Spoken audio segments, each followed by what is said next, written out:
저는 설교자로 예배를 인도하고 또 말씀을 또 선포하는 자리에 서 있지만, 우리 모두가 하나님 앞에 예배자이고 하나님께서 예배를 통하여 주시는 은혜는 선명하기에 이번 한 주 이런저런 분주하고 마음 버거운 일들이 저도 또 있었는데, 또 오늘 아침 찬양을 통하여 하나님의 은혜, 특별히 제 마음에 파고드는 찬양의 구절 하나, 오늘 내 간절한 소원, 중간에 가사가 오늘의 내 모습이 주님의 공로임을 잊지 않기를 이라는 가사. 오늘 이 자리가 하나님의 은혜 때문임을 잊지 않기에 저와 여러분 오늘도 변함없이 그분을 예배합니다. 오늘 우리에게 주신 하나님의 말씀 함께 보도록 하죠. 출애굽기 20장 1절부터 11절까지입니다. 하나님이 이 모든 말씀으로 말씀하여 이르시되, 나는 너를 애굽 땅 종 되었던 집에서 인도하여 낸 내 하나님 여호와니라. 너는 나 외에는 다른 신들을 내게 두지 말라. 너를 위하여 새긴 우상을 만들지 말고, 또 위로 하늘에 있는 것이나 아래로 땅에 있는 것이나 땅 아래 물속에 있는 것의 어떤 형상도 만들지 말며 그것들에게 절하지 말며 그것들을 섬기지 말라. 나 내 하나님 여호와는 질투하는 하나님인즉 나를 미워하는 자의 죄를 갚되 아버지로부터 아들에게로 3-4대까지 이르게 하거니와 나를 사랑하고 내 계명을 지키는 자에게는 1000대까지 은혜를 베푸느니라. 너는 내 하나님 여호와 이름을 망령되게 일컫지 마라. 여호와는 그의 이름을 망령되게 부르는 자를 죄 없다 하지 아니하리라. 안식일을 기억하여 거룩하게 지키라. 엿새 동안은 힘써 내 모든 일을 행할 것이나 일곱째 날은 내 하나님 여호와의 안식일인즉 너나 내 아들이나 내 딸이나 내 남종이나 내 여종이나 내 가축이나 내 문 안에 머무는 객이라도 아무 일도 하지 말라. 이는 엿새 동안에 나 여호와가 하늘과 땅과 바다와 그 가운데 모든 것을 만들고 일곱째 날에 쉬었음이라. 그러므로 나 여호와가 안식일을 복되게 하여 그날을 거룩하게 하였느니라. 아멘. 오늘은 하나님의 로드맵 17번째 시간, 하나님으로 사는 사람이라고 하는 제목으로 말씀 함께 나누도록 합니다. 오늘 우리가 읽은 본문은 여러분 어떤 내용인지 아시겠죠? 교회에 좀 나온 분들은 10계명의 제1계명부터 4계명까지 말씀을 읽었다라는 거 바로 이해하셨을 것 같고요. 그리고 뒤에 이어지는 17절까지 이제 10계명 내용이 이제 기록되어 우리에게 전해지고 있는데, 지금까지 말씀은 지난주도 마찬가지고요. 이제 시내산에 도착하게 되어 있는 이스라엘 백성들의 삶의 목적이 무엇인가? 그것이 바로 예배입니다라고 이제 그 스토리 가운데 여러분들에게 설명을 드렸으니까 그리 어렵지 않게 말씀을 따라 오셨는데, 오늘은 법에 대한 이야기잖아요. 우리가 아무래도 이제 법의 영향을 받지만 법을 잘 몰라서 실제로 우리가 살아갈 때 이제 법에 직접적으로 어떤 영향을 받게 되어질 때 우리는 그것의 전문가들을 찾게 되어집니다. 변호사나 도울 수 있는 조력자들을 찾게 되어지죠. 그러니 아무래도 우리가 지난주까지 어떠한 스토리를 따라갈 때는 어렵지 않았는데, 오늘은 아무래도 법에 대한 이야기가 나오니까 조금은 여러분들이 집중력을 여러분 발휘해 주셔야 합니다. 우리가 10계명은 너무나 잘 아는 말씀이잖아요. 어릴 때부터 우리가 들어왔고 주일학교 출신들 계시잖아요. 주일학교에서는 10계명 예전에는 거의 외웠으니까, 그리고 예전에는 세례문답 할 때 이제 10계명 반드시 암송하여 그거 우리가 확인하는 절차도 있었는데, 여하튼 좀 교회 좀 다닌 분들에게는 이 10계명의 내용들은 전혀 어색하지 않고 상당히 익숙한 말씀들입니다. 근데 여기서 이제 문제가 발생을 하는데 좀 이상하잖아요. 10계명이 여러분 중요하니까 이 말씀에 대해서 우리가 공부를 하고 심지어 외우기까지 하는데, 외운다라는 건 쉬운 일이 아니니까, 그러니까 중요하니까 우리가 외우는 것인데, 막상 우리는 이 10계명이 없어도 우리의 삶을 살아가는데 전혀 문제가 없다. 다시 말하면 이 10계명의 말씀에 그렇게 영향을 받으면서 우리는 우리의 인생을 살아가지 않는다라는 사실을 확인하게 됩니다. 저와 여러분은 하나님을 믿고 그 믿음의 증거로 오늘 하나님 앞에 나와서 이렇게 예배하고 있는데, 그러면 우리는 당연히 하나님을 믿는 사람들로 하나님의 말씀을 존중하고 당연히 이 10계명을 우리에게 주신 하나님의 나라의 법으로 받아들이게 되어져요. 그런데 막상 이 10계명이 오늘 우리가 살아가는 삶의 자리에서 우리의 삶에 어떠한 중요한 기준이 되어지고 있는가? 이거 점검해 보면 선뜻 그렇다라고 대답하기가 쉽지 않죠. 결국 삶이라고 하는 것은 무수히 많은 선택을 통하여 우리가 살아가는 삶의 이야기잖아요. 그러니까 그러니까 우리가 선택을 통하여 우리의 삶을 살아가게 되어지는데, 우리가 중요한 선택을 하게 되어지는 순간들, 이제 그게 뭐 상급학교 진학일 수도 있고, 직장을 선택하는 일일 수도 있고, 중요한 결정을 인생 가운데 내리게 되어지는 순간들, 그리고 내가 평생을 함께해야 할 사람들, 그리고 중요한 관계를 맺게 되어지는 그 모든 순간들, 그러한 중요한 선택이 있을 때마다 우리가 하나님의 나라의 법인 십계명을 떠올리기보다는 당장의 눈앞에 있는 선택을 위하여 우리는 세상 사람들이 당연하게 받아들이는 그러한 현실적인 기준들을 먼저 꺼내서 그것을 통하여 우리는 선택을 하게 되어집니다. 그래서 우리는 어떠한 선택을 할 때마다 이게 과연 나에게 유리한 선택이 되어질 것인가, 그리고 이 선택이 나에게 좀 더 안전한가, 아니면 내가 가는 이 길이 나에게 더 좋은 길인가, 잘 되는 길인가.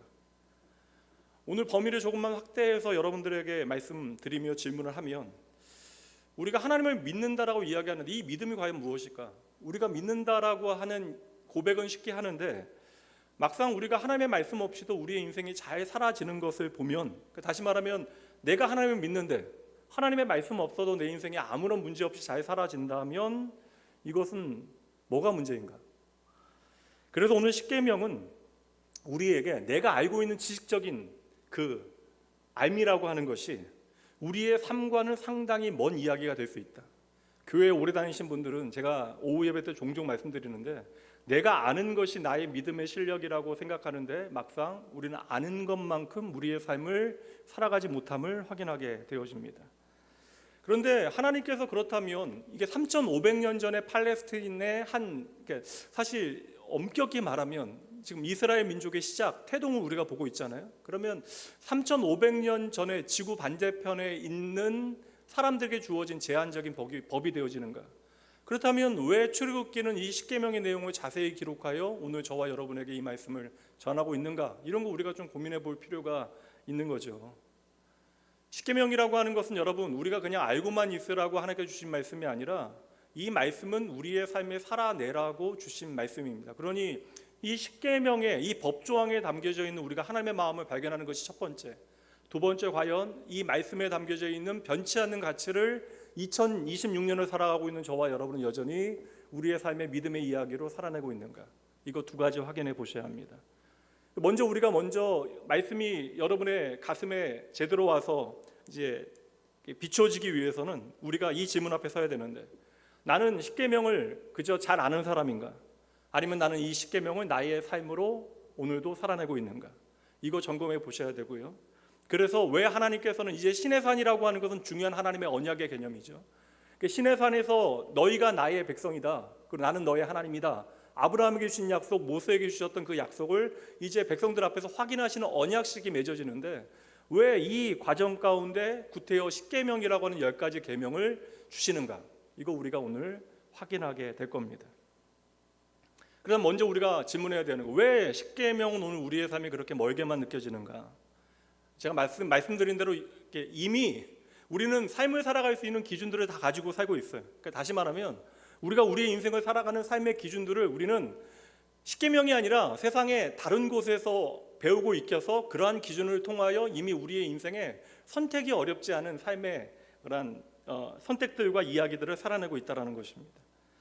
그래서 오늘 이 십계명의 말씀을 우리의 삶의 현실 가운데 가져오기 위해서 우리가 특정한 단어 하나를 먼저 생각해 볼 터인데, 이 단어 생각하시면서 오늘 말씀 들으시면 도움이 될 것 같아요. 기간에 대한 단어인데 3개월이라고 하는 단어입니다. 이스라엘 백성들이 애굽에서 나와서 3개월 되는 그때에 시내산에 도착하게 되어지고요. 그때 하나님께서 당신의 백성들에게 이 십계명을 주시거든요. 그 말씀 보도록 할게요. 출애굽기 19장 1절입니다. 이스라엘 자손이 애굽 땅을 떠난 지 3개월이 되던 날 그들이 시내 광야에 이르니라.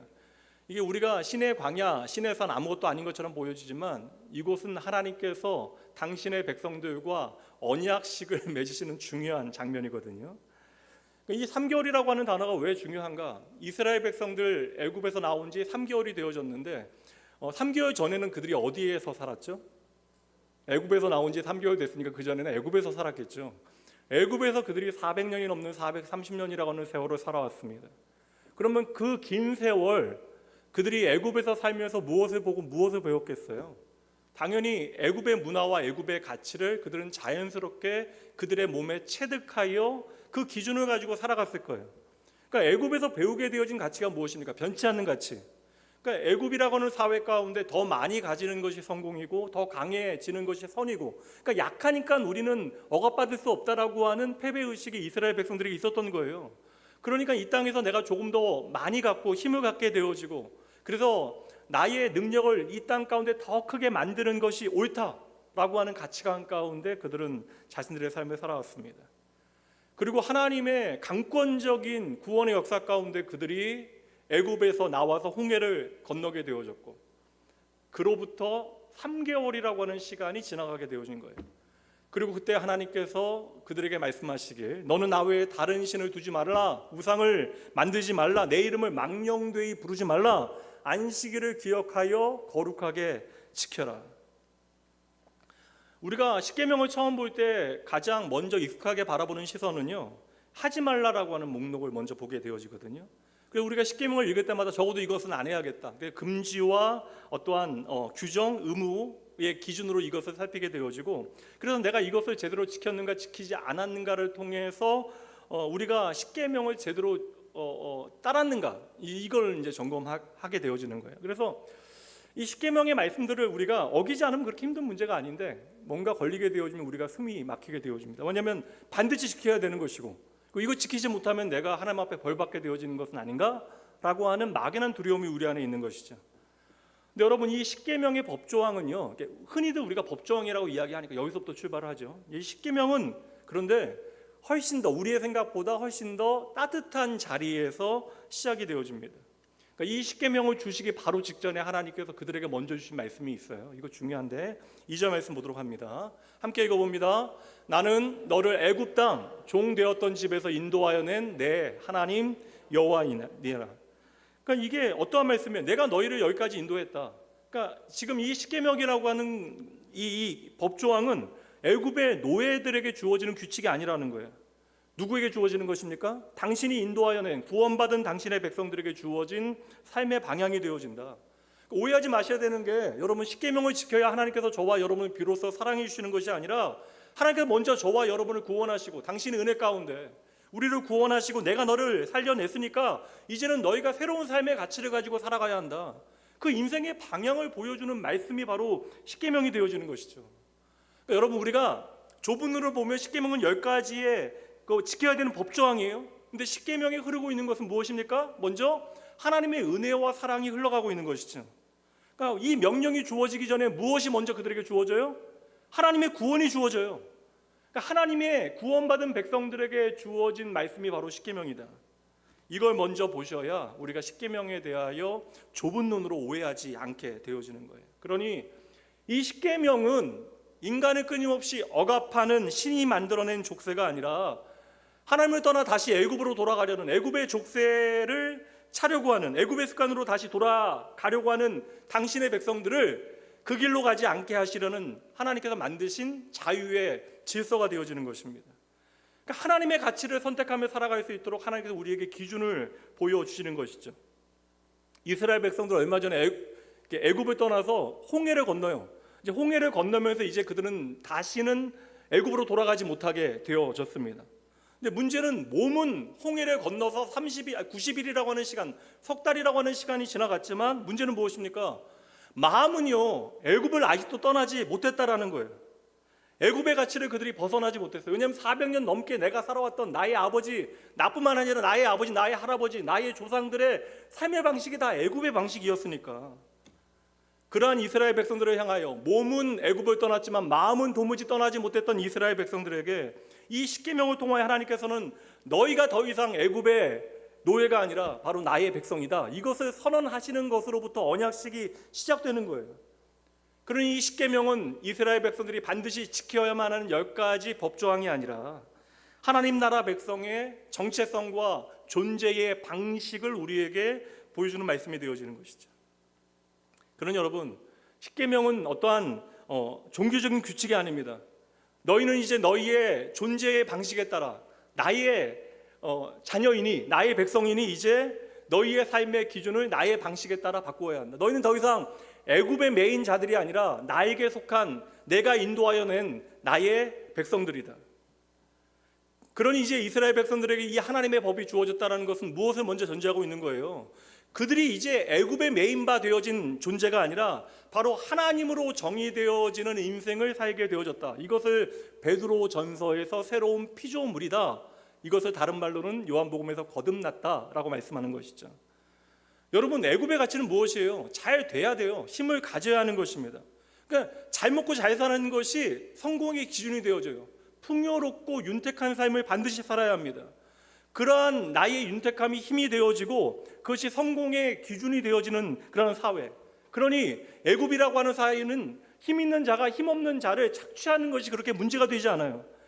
사람들이 짓밟혀도 상관이 없습니다. 노예가 희생되어도 괜찮았다라는 거예요.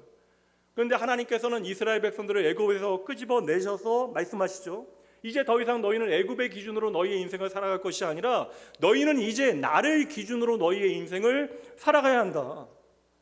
이 말씀은 오늘 저와 여러분의 삶에 그대로 적용이 되어집니다. 저와 여러분은 하나님을 믿습니다. 그런데 우리는 세상에서 더 잘 되기를 원하죠. 잘못됐다라는 이야기가 아닙니다. 하나님께서 우리에게 주신 것을 최대한 선용하여 우리가 이 땅에서 잘 되는 것 하나님께서 싫어하시지 않아요. 도리어 좋아하실 겁니다. 근데 문제는 뭐냐면 우리가 하나님을 믿는다라는 것은 생명이 하나님께로부터 와서 하나님 안에서 살아가고 하나님께로 돌아간다는 사실을 우리가 믿는 것인데 우리는 여전히 세상에서 잘 되는 것만을 우리가 집중하며 살아간다는 것이죠. 그래서 오늘 내가 조금 더 강해져야 되고 내일 더 많이 갖게 되어질 그날을 우리는 소망하게 되어지는 것이죠. 그리고 그 결과가 무엇이에요? 이 땅에서 더 잘 되는 나를 확인해야 되니까 당장 눈앞에 중요한 선택 앞에서 그냥 우리가 적당한 그런 수준 말고 우리가 인생에 있어서 중요하다 여기는 선택 앞에서 그래서 우리는 하나님의 기준보다는 당장 세상에서 세상의 기준에 따라 나에게 유리한 선택들을 먼저 하게 되어지는 것입니다. 그래서 여러분 3500년 전에 애굽을 나온 이스라엘 백성들, 광야 이스라엘 백성들과 2026년을 살아가고 있는 우리의 현실은 동일해요. 왜냐하면 하나님을 떠난 인생의 본성이 동일하기 때문에 거듭난 하나님의 백성임에도 불구하고 여전히 우리가 거듭나서 살아왔던 시간보다는 하나님 없이 살아왔던 옛사람의 본성에 매여있는 삶의 양식들이 우리 안에서 끊임없이 일하고 있기 때문에 우리는 여전히 눈에 보이는 성과로 사람의 가치를 결정해요. 그러니까 그렇지 않다라고 말하면서도 눈에 보이는 걸로 한 사람의 인격과 그 삶의 결과를 우리는 판단합니다. 게다가 때로는 좀 쉬어가야 할 때가 반드시 있는데 쉬어가고 싶어도 쉬다 보면 이 경쟁에서 뒤처질 것 같다라고 하는 불안이 우리 안에 있죠. 그래서 어느새 우리의 삶에는 비교라고 하는 것이 우리의 일상의 중요한 어떠한 기준이 되어지고 그리고 솔직히 말하면 돈이 우리의 안전을 지켜줄 수 있는 최고의 자산이라고 하는 믿는 그런 믿는 가치 가운데 우리 인생을 살아가게 되어져요. 그래서 여러분 결국에는 매 잡는 게 꽝이라고 성공하면 옳다라고 하는 문화가 그냥 이 시대의 주류 문화예요. 그러니 시내산에 도착한 이스라엘 백성들이나 오늘 저와 여러분이나 똑같이 동일한 질문을 던져봐야 됩니다. 내가 하나님을 믿는다라고 이야기하는데 내가 도대체 하나님을 믿는다라고 하는 그 믿음은 무엇인가? 그러니까 우리가 하나님을 믿는다라고 고백하는 그 고백에 담겨져 있는 믿음의 실체가 무엇인가? 이거 우리가 좀 엄정하게 확인해 볼 필요가 있다라는 것입니다. 왜냐하면 신앙이라고 하는 것은 여러분 단순히 보다 나은 인간성을 함양하는 어떤 삶의 액세서리 자기 성취의 어떠한 방법이 아니잖아요. 신앙은 생명이라고 우리는 고백하잖아요. 그 생명 우리가 예수 그리스도 안에서 발견하고 우리 하나님을 예배하는 자로 살아가는데 그러면 내가 하나님을 믿는다라고 하는 그 믿음의 실체가 무엇인가? 하나님은 십계명을 통해 오늘도 우리에게 동일하게 말씀하시는 거예요. 야, 먹고 사는 문제 내가 책임지는데 너 이거 진짜 믿을 수 있느냐? 그래서 하나님께서는 광야의 이스라엘 백성들에게 만나를 통하여 메추라기를 통하여 먹는 문제까지 일용할 양식까지 책임지시는 분이 하나님이심을 경험하게 하시잖아요. 너희 앞뒤 내가 책임질게. 애굽에서 끄집어내시고 홍해를 지나게 하시고 광야를 걸어가잖아요. 그 모든 가는 길 불기둥과 구름기둥을 통하여 하나님께서 친히 그들의 삶을 인도하고 계시는데 내가 너의 길을 인도한다는 사실을 네가 믿고 있느냐? 아말렉과의 전쟁을 통해서 하나님께서 왜 그들에게 그 전쟁의 공포 가운데 싸우게 하셨을까? 모든 우리의 인생의 싸움이라고 하는 거 내가 너와 함께하는 자리이다 라고 하는 거 배워내게 하시는 거예요. 이 모든 일들을 통하여 하나님께서는 우리의 몸으로 우리가 누구인가를 배우게 하시는데, 그를 통해 하나님께서 결론적으로 우리에게 원하시는 게 무엇이에요? 너희가 이제 애굽에서 나왔으니까 애굽의 법이 아니라, 세상의 가치가 아니라 나의 법과 나의 가치를 따라 너희가 너희의 인생을 살아가야 한다. 이거 그래서 하나님께서 잊지 말라고 어디에 새겨주세요? 이 십계명을 돌판에 새겨주시잖아요. 직접 하나님께서 돌판에 새겨주시잖아요. 어찌 보면 신화와 같은 이야기가 펼쳐지잖아요. 변하지 않아야 되는 말씀, 놓치지 말아야 되는 말씀. 근데 실상 하나님께서 원하시는 것은 돌판에 새기시는 것이 목적이 아니라 어디에 새기시기를 원하시겠어요? 우리의 마음 중심에, 우리의 삶의 한가운데, 그곳에 하나님께서는 새기시기 원하시는 것이죠. 저희 집에 문 앞에 가끔씩 이제 포스트잇이 붙어 있어요. 왜 붙여놓겠어요? 우리가 이제 가족들이 잊지 말아야 될 건, 이제 특별히 이제 저희 집의 대장이신 아내님께서 붙여놓으실 때가 많은데, 이건 반드시 좀 기억해야 되는 거예요. 그러니까 이건 반드시 잊지 말라고 붙여놓는 것입니다. 한 연예인이 집에 현관문을 그냥 보드판 같이 매직으로 막 이것저것을 적어놓는데, 이거 무엇이겠습니까? 칠판보다 그 현관이 잘 적어져서 거기다 적어놓겠어요? 아니잖아요. 내 인생 가운데 절대 내가 잊어버리면 안 되는 것들, 내가 너무나 쉽게 잊어버리지만 내가 제대로 살기 위하여 놓치지 말아야 되는 가치들을 그곳에 적어두는 것이죠. 그래서 여러분, 믿음이라고 하는 것은 내가 믿는다라고 하는 그 말로 끝나는 것이 아니라, 믿음에는 분명한 내용, 여러분들이 설명할 수 있는 내용과 그 믿음의 실체를 여러분 가져야 돼요. 그것을 여러분 연습하고 배워내셔야 하는 것입니다. 그래서 내 중심대로 사는 것이 아니라 하나님 중심으로 살아가는 삶이 무엇인지 배워야 되고요. 그러니까 성공만이 전부라고 이야기하는 세상 가운데 하나님 안에서 복된 삶을 살아가는 것이 무엇인지, 그리고 내 계산을 따라 때로는 내가 불안함에도 불구하고 그 길에 내가 잘 되기 위하여 걸어간다면 내 계산대로 살아가는 삶이 아니라 하나님의 방법대로 살아가는 삶이 무엇인지를 우리가 우리의 인생을 통하여 배워가야 하는 것이죠. 그래서 결국 우리가 결단해야 되는 것은 무엇입니까? 내가 하나님을 그냥 믿는다라고 말하는 사람이 아니라 하나님으로 말미암아 살아가는 사람이 되겠습니다. 그러니까 하나님이 우리의 인생과 우리의 존재를 정의하는 우리의 유일한 기준이 되어질 수 있도록 하는 것이 믿음의 실체가 아니겠어요? 근데 재밌는 건 뭐냐면, 십계명이 이렇게 하나님과 우리의 관계만을 보여주는 것이 아니라, 오늘 읽진 않았지만 이제 보면, 말씀해 보면 이제 17절까지 5계명부터 10계명까지 사람과 사람과의 관계에 대한 이야기를 해요. 부모를 공경하라, 살인하지 말라, 간음하지 말라, 도둑질하지 말라, 거짓 증거하지 말라, 탐내지 말라. 근데 우리가 이 말씀들을 그렇게 깊이 있게 듣지 않는다고요. 그러니까 1계명부터 4계명은 신앙의 본질 같아서 우리가 좀 그래도 듣는 신용은 하는데, 5계명부터 10계명까지는 잘 듣지 않아요. 왜 그래요, 여러분? 당장 나에게 그렇게 크게 상관 있는 것처럼 보이지 않거든요. 나는 사람을 죽이지 않았고, 내가 남의 것을 해하거나 도둑질하지 않았고, 그렇게 큰 문제가 없는 것 같은데, 그러니 이 말씀들은 적어도 나하고는 그렇게 상관없는 것처럼 우리가 밀어놓게 되어지는 순간들이 많습니다. 여러분, 이 사람과 사람 사이의 관계에 대한 계명도 이 석 달이라고 하는 단어를 통해서 여러분 봐야 돼요. 이스라엘 백성들이 석 달 전에 어디에 살았다고요? 애굽에 살았잖아요. 그 사회는 어떤 사회예요, 여러분? 사람이 사람을 죽이는 사회예요. 그러니까 당위 때문에, 여러분. 그러니까 모세도 자신의 당위 때문에 사람을 죽이게 되잖아요. 그러니까 좋은 목적이 있었는데 결국 그 좋은 목적 때문에 사람을 죽이게 되어집니다. 그리고 약자는 짓밟히는 것이 괜찮은 사회예요. 근데 오늘 같은 사회는 더 그렇죠. 약자는 보호해야 된다고 이야기하지만 이 사회는 여전히 여러분, 힘 있는 자가 힘 없는 자를 그렇게 누르는 그러한 사회인 거예요. 그러니까 지금 이스라엘 백성들은 노예로 살면서도 우리가 약자이니까 어쩔 수 없다라고 생각하게 되어지는 것이고, 그냥 애굽의 사슬에 매여 그들이 주는 것 그냥 잘 먹고 잘 사는 것이 광야에서 고생하는 것보다 낫지 않겠느냐. 그래서 그들이 하나님의 마음을 놓치게 되어질 때마다 언제나 어디를 그리워해요? 애굽을 그리워하잖아요. 근데 애굽이라고 하는 사회는 노동을 통해서 먹고 살긴 했지만 노동에 짓눌리게 되어지면서 그들의 몸도 망가지게 되어지고 그들의 마음도 무너지는 사회였다라는 것이죠. 그래서 애굽에서의 그들의 삶에 대하여 성경이 증언하는 바 5장 19절 말씀에 보면 화가 몸에 미쳤다라고 설명하고 있어요. 그들이 생각하기에는 그냥 그래도 우리가 이 애굽의 사슬에 매여서 그래도 오늘 내가 잘 먹고 잘 살고 있다라고 생각했는데, 그리고 그 당시에 노예들도 사유재산이 인정되어졌기 때문에 그냥 열심히 살면 그래도 다른 노예들보다는 잘 살 수 있는 방법들이 있었다고요. 근데 애굽에서의 이스라엘 백성들의 삶에 대하여 성경은 뭐라고 정의하냐면 화가 몸에 미쳤다. 그러니까 애굽에서 아무런 문제 없이 그냥 잘 살고 있다라고 생각했는데 어느새 그들의 몸이 무너지게 되어지고 정신이 무너지게 되어졌던 곳이 바로 애굽이었던 것이죠. 그런데 그들에게 하나님께서 주신 말씀이 무엇입니까? 살인하지 말라, 도둑질하지 말라, 탐내지 말라. 여기에 이제 여러분 안식일을 기억하여 거룩하게 지켜라. 근데 안식일을 지켜라, 이게 쉬운 말씀처럼 보이지만 쉽지 않아요. 악착같이 경쟁하여 누군가 위에 올라가야 그 경쟁을 통하여 성공하는 사회 가운데 여러분, 이웃의 것에 대하여 내가 욕심내지 아니하고 그를 배려하는 삶이 과연 가능한가?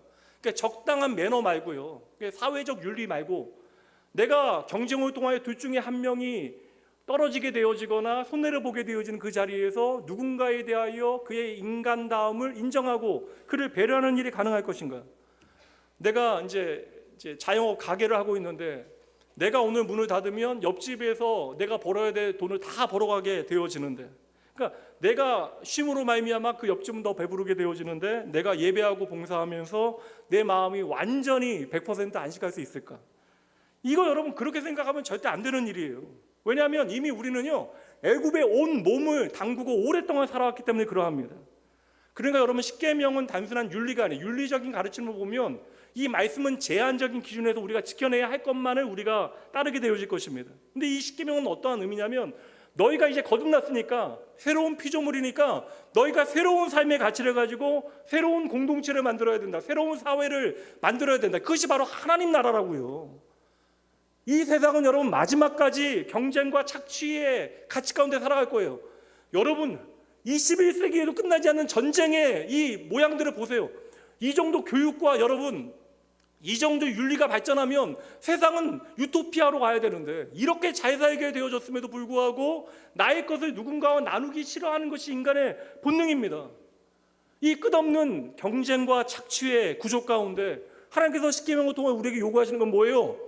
너희들 돌봄의 공동체를 만들어라. 나 아닌 다른 사람을 기꺼이 배려하고 그를 용납하라. 이거 우리에게 요구하시는 거예요. 여러분, 안식일 왜 중요합니까? 물론 예배하는 날이기 때문에, 예배의 문제 때문에 안식일이 중요하다. 근데 그 예배는 누구를 위한 것입니까? 쉼없이 일하다가 여러분 말한 대로 애굽은 화가 몸에 이르는, 그리고 내 마음을 무너뜨리는 사회인데, 그렇게 쉼없이 일하다가 몸이 무너지게 되어지고 정신이 무너지는 사람들에게 하나님께서 말씀하시잖아요. 쉬어라.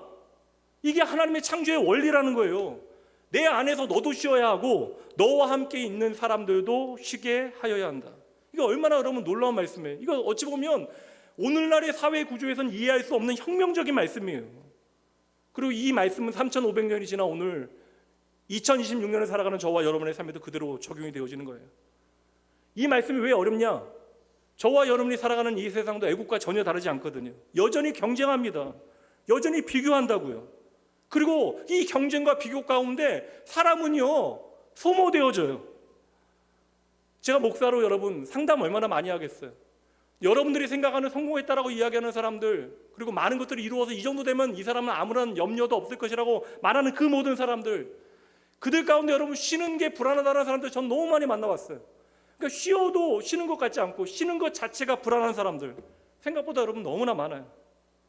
그런데 하나님께서 오늘 우리에게 말씀하시죠. 이 십계명을 통하여 너희는 다르게 살아야 된다.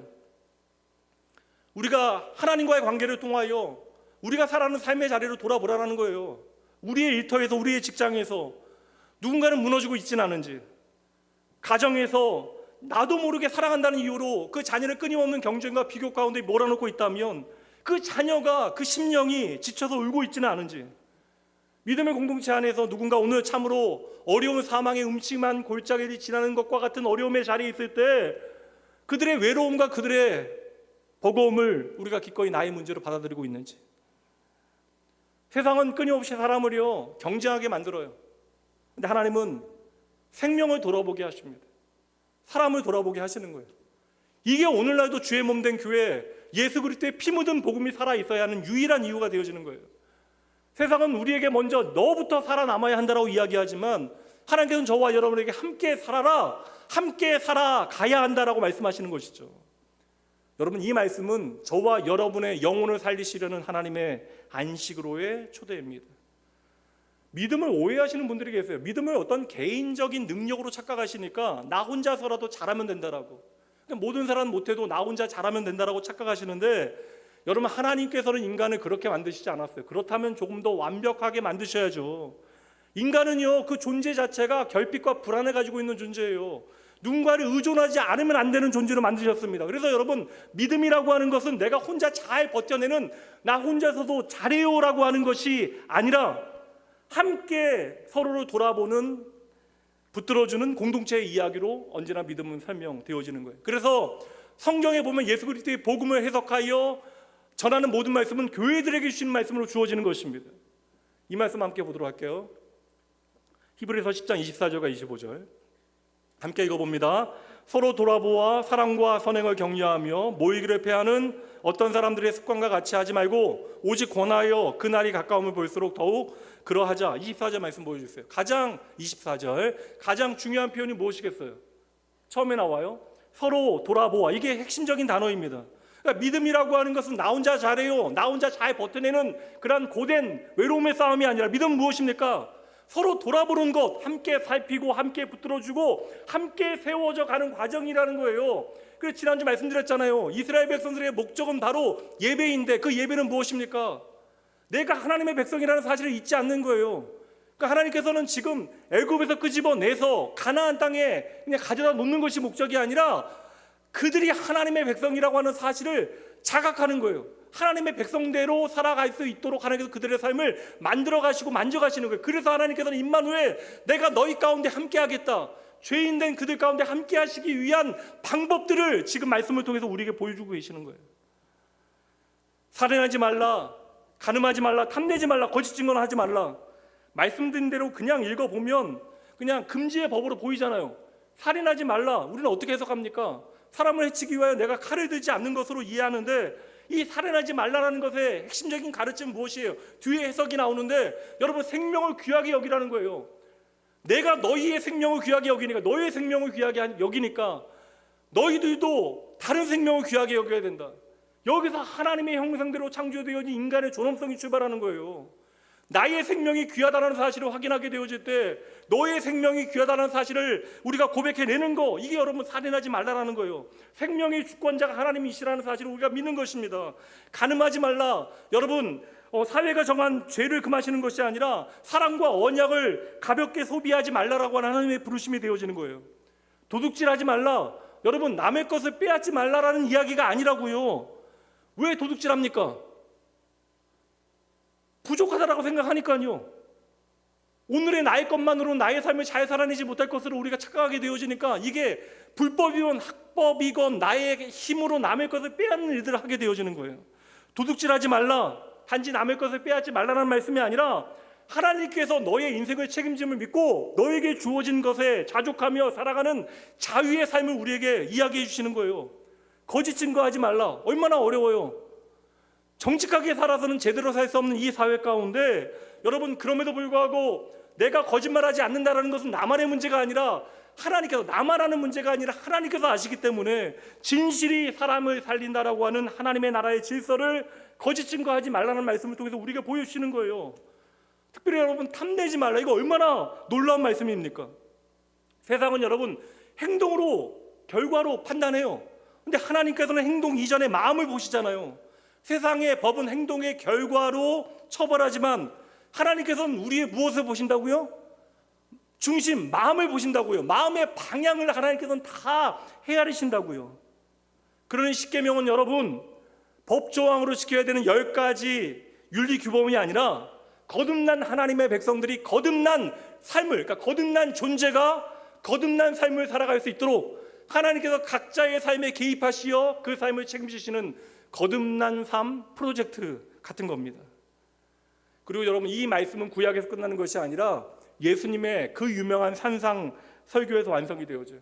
오늘 제가 1부, 2부 예배 전에 계속해서 산상 설교에 대한 찬양 듣다 이제 교회 이거 우리 본당 내려왔는데, 예수님께서는 율법을 폐지하신 것이 아니라 그 율법의 진짜 의미를 우리에게 밝혀 주시는 거예요. 살인하지 말라라고 이야기할 때 예수님께서 뭐라고 이야기하셨어요? 뭐까지도 살인하는 것이다? 형제를 미워하는 마음까지도 살인하는 것이다. 그러니까 네가 예배를 드린다고 이 자리에 있지만 너의 마음 가운데 형제를 미워하는 마음이 있다면 이 마음부터 먼저 해결하고 내 앞에 와서 예배하라. 예배 자체로 무너질 수 있는 것이 바로 미움이라는 사실을 주님께서 말씀해 주시는 거예요. 그러니 여러분, 이 살인하지 말라, 이 말씀을 통하여 하나님께서는 형제를 미워하는 마음조차도 우리가 다스릴 수 있는 용서의 비밀이 어디에 있는가를 보이시고, 이게 사실 간음하지 말라는 것은 오늘 우리의 삶에 그렇게 관계없는 것처럼 보이지만 나도 모르게 욕망으로 사람을 소비하는 일들을 우리가 다양한 모양으로 행하게 되어지잖아요. 그러니 하나님께서는 예수 그리스도를 통하여 우리에게 어떤 율법에 지키지 못할 수준을 높이시는 것이 아니라 어떻게 안 미워하고 살아요? 집에 있는 사람도 미울 때가 있는데.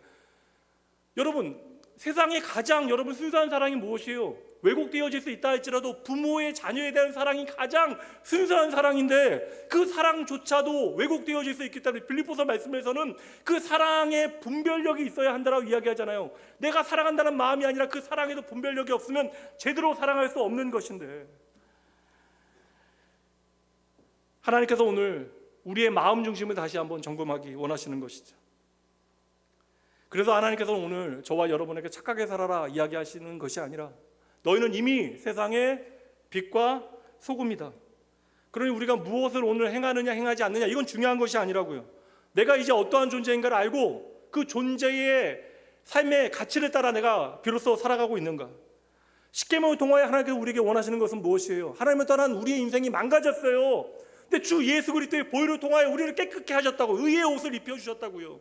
근데 의로운 예수 그리스도의 피로 깨끗해진 의로운 옷을 보고 우리를 의인이라 칭해 주시지만 우리의 삶의 모습은 여전히 옛사람의 본성을 따라 살아갑니다. 근데 이것을 착각하는 거야.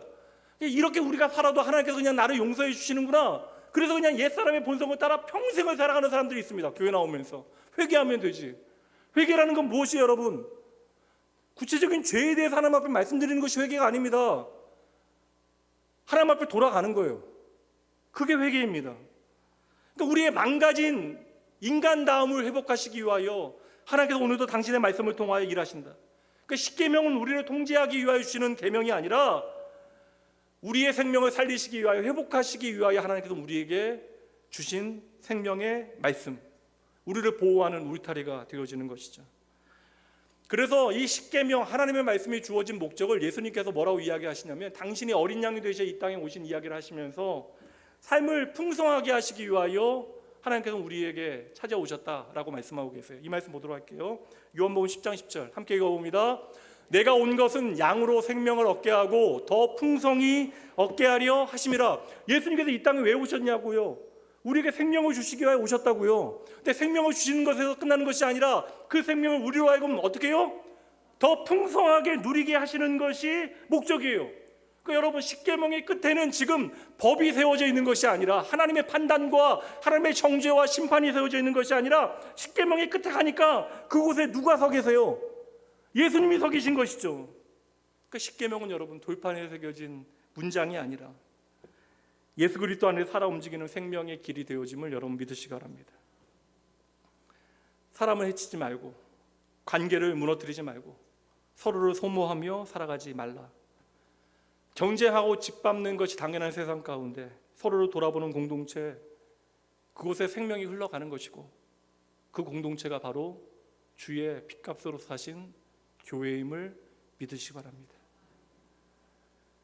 결국 저와 여러분을 창조하신 하나님께서, 하나님을 떠나 그 창조가 깨어졌잖아요. 하나님의 창조를 회복하는 것이 바로 예수 그리스도의 십자가인데, 그 십자가는 오늘 우리 안에서 서로를 돌아보는 그 돌봄을 통하여 시작되어지는 것입니다. 그러나 여러분들은 하나님의 형상대로 살아갈 수 있는 그러한 인생들이에요. 그리고 오늘 십계명은 단지 10가지 법을 지키면 된다, 이게 아니라 이제 거듭난 하나님의 백성으로 우리가 새로운 삶의 방식을 살아가야 한다. 그러니까 경쟁하는 것이 우리의 마지막 이야기가 아니라 그 경쟁을 통하여 도리어 돌봄의 자료로, 무언가를 착취하는 자리에서 사랑의 관계로, 그러니까 무너뜨려야 내가 사는 그러한 삶의 가치 가운데 누군가를 살리고 세워주는 관계 가운데 우리가 살아가야 한다. 그래서 교회된 우리에게 주시는 마지막 결론은 그 생명 공동체가 되어져라, 이거 우리에게 요구하시는 거예요. 여러분 오해하지 마세요. 이게 많은 분들이 이게 구원열차, 차표 그런 얘기, 이게 여러분 하나님 나라는요 우리가 죽어서만 가는 나라가 아니라고요. 이거 이제 너무나 많은 분들이 오해하시는데, 예수 안에서 그 십자가의 가치로 이 땅에서 이루어지는 나라가 바로 하나님의 나라, 겨자씨와 같은 나라. 그래서 이미 우리 안에 그 생명의 씨앗이 뿌려졌기 때문에 그 자라나는 생명의 원리는 이 땅에서도 하나님의 나라로 이 땅에 샬롬과 안식을 가져올 수 있음을 여러분 믿으셔야 돼요. 이제 마지막 질문 여러분들에게 드리고 말씀을 마무리해 보도록 할게요. 그럼 결국 십계명을 통해 하나님께 원하시는 것이 무엇일까? 십계명은 두 가지 관계에 대해서 이야기하잖아요. 관계에 대한 이야기를 하는데 하나님과의 관계 그리고 사람과의 관계. 그리고 예수님께서는 이 십계명의 정신을 그냥 하나로 우리에게 요약해서 말씀해 주세요. 어느 날 율법사가 예수님께 찾아와서 수많은 계명들이 있는데 그 중에서 가장 중요한 계명 하나를 알려주십시오. 그때 주님께서 주신 답변 그대로 보도록 합니다. 마태복음 22장 37절부터 40절. 예수께서 이르시되 내 마음을 다하고 목숨을 다하고 뜻을 다하여 주 너의 하나님을 사랑하여 하였으니 이것이 크고 첫째 되는 계명이요 둘째도 그러하니 내 이웃을 내 자신같이 사랑하라 하셨으니 이 두 계명이 온 율법과 선지자의 강령, 온 율법과 선지자의 강령은 바로 하나님의 말씀의 전부라는 거예요. 이 두 가지가 뭐예요? 하나님을 온 힘을 다하여 사랑하라. 그리고 뭐예요? 너의 이웃을 내 몸과 같이 사랑하라. 이거 여러분 쉬워요? 하나님 사랑하고 이웃 사랑해라. 그거 어떻게 지켜보겠는데 하나님을 온 힘을 다하여 사랑하고 이웃을 내 몸과 같이 사랑하라. 이거 쉽냐고요? 제가 전에도 한번 말씀드렸잖아요. 아이가 이렇게 어릴 때 너무 많이 울고 그러니까 이게 애가 계속 울어요. 그냥 너무 울어. 울면 여러분 엄마나 아빠 중에 일어나야 되잖아요. 울음소리 제가 분명 깼는데 자는 척했습니다. 이거 제 피덩이잖아요. 생명이잖아요. 근데 이게 그 순간 물론 뭐 아내가 일어나 줄 것이라는 기대가 있었겠지만 이게 사람의 본성이라는 게 내가 피곤하니까요. 그냥 제 딸에겐 비밀입니다. 이거 불가능해요. 우리의 힘 전부를 다해서 하나님 사랑하는 거. 내 이웃을 나와 같이 사랑하는 거. 이거 가능하게 하셨잖아요. 하나님께서 예수님을 통하여 이 사랑을 십자가에서 완성하셨잖아요. 당신의 전부를 주셨잖아요.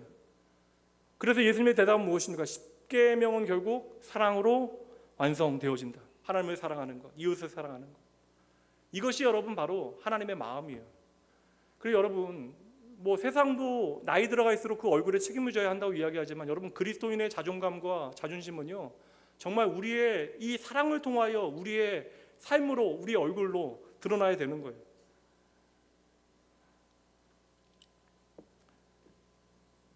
그러니 여러분의 삶에 조금씩 가치를 바꿔 가셔야 돼요. 이거 지켜야 되나 지키지 말아야 되나, 이거 하면 내가 복받나 복받지 않나, 이게 아니라 이 선택이 하나님을 사랑하는 것인가, 그리고 이 결정이 사람을 살리는 것인가. 여러분의 삶에 이 고민이 담겨질 때 여러분의 인생이 하나님 앞에 복 있는 인생 되어짐을 믿으시기 바랍니다. 순종하는 게 중요한 게 아니에요. 사랑에 빠져 있으면 그 순종은 율법주의가 되어집니다. 이 자리에 계신 분들 중에 예수님 당시에 바리새인보다 율법을 더 잘 지킬 수 있는 사람이 있겠습니까? 사랑이 없는 계명은 여러분 절대 사람을 살려낼 수 없는 거예요. 하나님은 저와 여러분을요 규칙을 지키는 사람으로 부르지 않았다고요. 근데 많은 분들이 오해하셔서 규칙을 지키는 것으로는 내 신앙을 확인하고자 하면 규칙을 지키는 그 행위가 결국 다른 사람을 찌르는 화살이 되어져요. 나는 괜찮은 사람이고 너는 죄인이다. 하나님은 우리를 규칙을 지키는 인생으로 부르신 것이 아니라 사랑으로 살아가는 사람으로 부르셨음을 믿으시기 바랍니다. 마지막 때 하나님께서 계산하시는 것은 이것밖에 없어요. 한 가지 사실 우리가 확인했습니다. 십계명은 멀리 있는 게 아니에요. 어려운 규칙이 아닙니다. 우리의 인생의 가치를 하나님께서 나를 구원하신 그 모양으로 바꾸라는 하나님의 초대예요. 그러니 여러분의 인생에 여러분들이 오늘부터 선택하셔야 돼요. 신앙이라고 하는 건 여러분 종교의 시스템이 아니라고요. 그러니까 주일이 되면 이 자리에 앉아서 내가 예배 드리는 것으로 내가 신앙을 가졌다 이야기하고 끝내는 것이 아니라고요. 신앙은 여러분 믿음의 실체예요. 내가 가지고 있는, 내가 아는 그 믿음을 오늘 내 삶에 살아내고 있는가, 이게 여러분 신앙입니다. 그 신앙은 선택이에요. 매일의 삶의 결단입니다. 그러다 오늘 말씀을 통해서 내가 십계명을 알기만 하는 인생으로 살아갈 것인가, 내가 십계명의 가치대로 사는 사람이 되어질 것인가. 지금까지 내가 십계명을 멀리 두고 살았던 이유는요, 내 삶의 기준으로 삼고 살아가지 않았기 때문에 그런 거예요. 그러나 여러분 삶이 담기지 않는 지식은 언제나 가벼워요.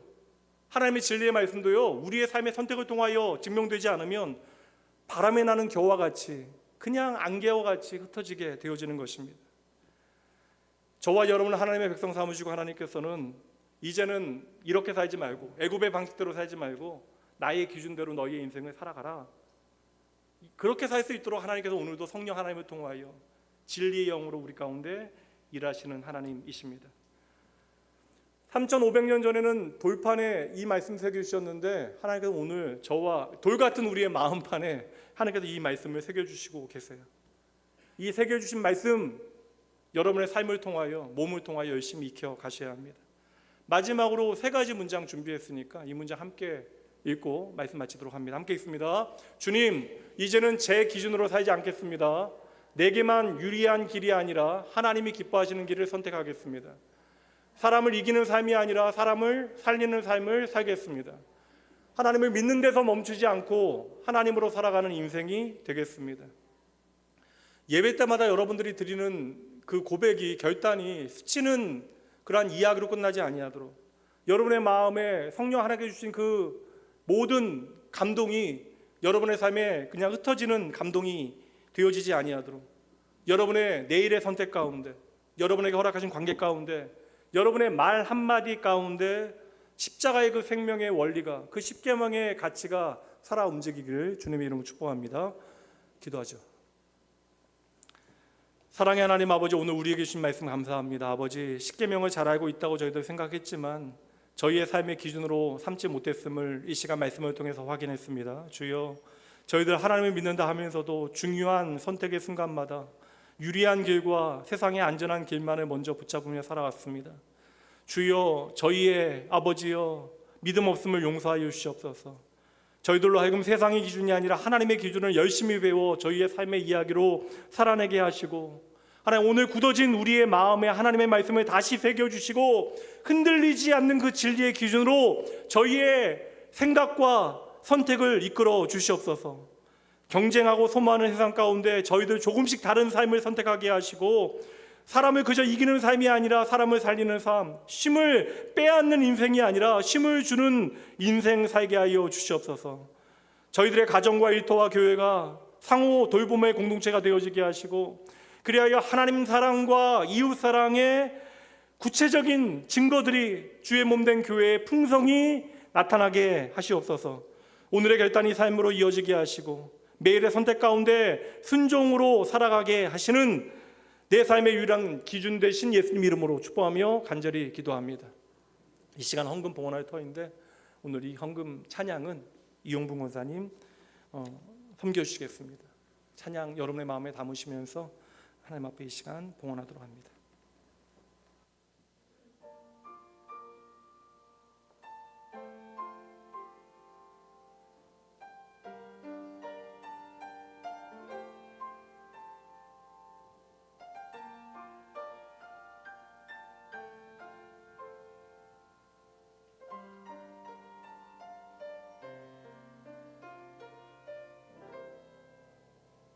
내 평생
지금까지 지내온 것 주의 크신 은혜라.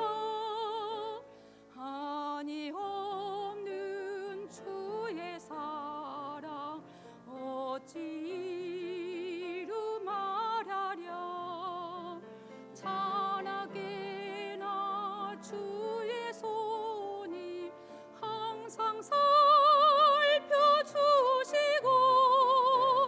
모든 일을 주 안에서 형통하게 하시네. 주의 은혜로 주의 은혜로 내 평생 살아온 길. 주의 은혜로 주의 은혜로 탐이 없는 사랑. 주의 은혜로 주의 은혜로 내 평생 살아온 길. 주의 은혜로 주의 은혜로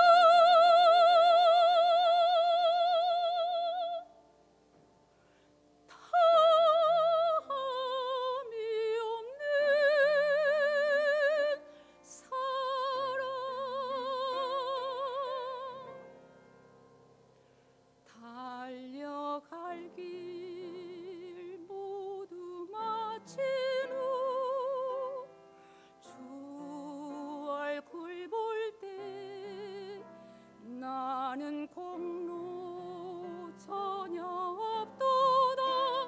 오직 주의 은혜라. 나는 공로 전혀 없도다. 오직 주의 은혜라. 아멘. 감사합니다.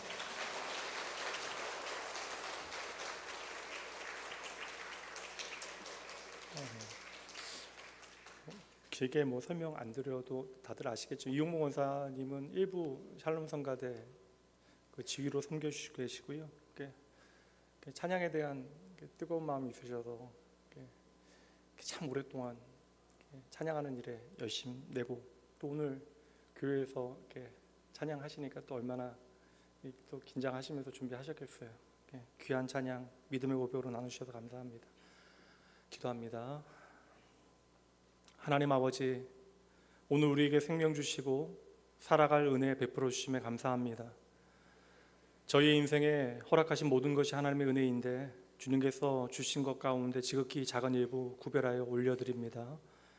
이 헌금이 단순한 돈이 아니라 우리의 마음과 삶에 고백되게 하여 주시옵소서. 헌금 드리는 손길마다 하나님의 은혜를 기억하게 하시되 하나님, 세상이 말하는 수많은 아버지여 경쟁과 비교의 기준이 아니라 믿음을 따라 소망에 따라 또한 사랑으로 살아가는 인생 되게 하여 주시옵소서. 드려진 헌금이 주의 일에 귀하게 사용되게 하시되 교회가 세상 가운데 사랑과 돌봄의 통로 되게 하시고 특별히 이 시간 하나님이 내 인생의 주인 되어짐을 믿고 주께 드린 손길을 기억하시되 각 가정과 삶의 모든 자리마다 필요한 모든 것을 채우시는 하나님 깊이 경험하게 하시옵소서. 하루하루 우리의 삶을 세상 가운데 구별하여 주시는 우리 주 예수님 이름으로 축복하며 간절히 기도합니다. 이제는 우리를 사랑하사 참된 생명의 길로 부르시는 예수 그리스도의 은혜와 우리의 삶의 기준을 하나님께로 돌리시기 원하시는 하나님 아버지의 크신 사랑하심과 날마다 우리의 마음에 말씀을 새기시며 하나님으로 살아가게 인도하시는 성령 하나님의 함께하심, 교통하심, 동행하심이 오늘 말씀 붙들고 세상의 기준이 아니라 하나님의 기준으로 살아가기로 결단한 모든 성도들, 이들이 살아가게 되어질 새로운 한 주의 모든 시간, 그리고 사망의 음침한 골짜기에 생명의 빛을 비추시는 하나님 의지하여 오늘의 모든 아버지여 낭망을 소망의 증거로 바꾸어 살아가게 되어질 당신의 사랑하는 모든 자녀들을 위해 지금부터 영원까지 함께 있을지어다. 아멘.